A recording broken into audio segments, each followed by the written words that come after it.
கட்டாய உழைப்பு சுரண்டல் மற்றும் மனித கடத்தலுக்கு ஆளானதாக சந்தேகிக்கப்படும் 4 இந்தோனேசிய பெண்களை கெடா குடிநுழைவுத்துறை வெற்றிகரமாக மீட்டுள்ளது. மாநில குடிநுழைவு நடவடிக்கை பிரிவின் பொதுமக்கள் புகார் மற்றும் உளவு பிரிவுக்கு கிடைக்கப்பெற்ற தகவலின் அடிப்படையில் இந்த நடவடிக்கை எடுக்கப்பட்டது. பதிவு செய்யப்படாத வெளிநாட்டு பணிப்பெண் முகவர்கள் கும்பலின் நடவடிக்கைகளை முறியடிக்க நேற்று முதல் நாளும் நேற்றும் இந்த அதிரடி நடவடிக்கை மேற்கொள்ளப்பட்டது. முதல் சோதனையில் ஒரு வளாகத்தில் அடைக்கப்பட்டிருந்த 4 இந்தோனேசிய பெண்கள் மீட்கப்பட்டனர். அவர்கள் பணிப்பெண்களாக வேலை செய்ய சுரண்டப்பட்டதோடு வேலை நோக்கங்களுக்காக மட்டுமே வெளியே அனுமதிக்கப்பட்டதாக தொடக்கக்கட்ட விசாரணையில் கண்டறியப்பட்டதாக கெடா குடிநுழைவுத்துறை வெளியிட்ட அறிக்கையில் கூறியது.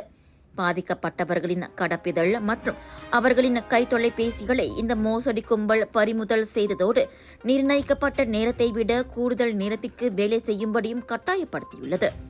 அதனைத் தொடர்ந்து மேற்கொள்ளப்பட்ட 2வது நடவடிக்கையில் மேலும் 8 இந்தோனேசிய பெண்கள் குடிநுழைவு சட்டத்தின் கீழ் கைது செய்யப்பட்டனர்.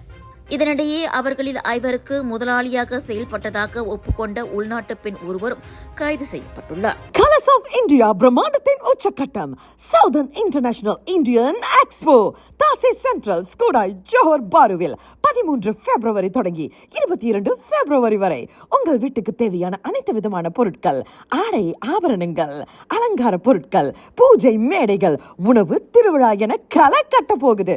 குடும்பத்தோட வாங்க, மகிழ்ச்சியா போவீங்க. 80% விழுக்காடும் காத்துக்கிட்டு இருக்கு.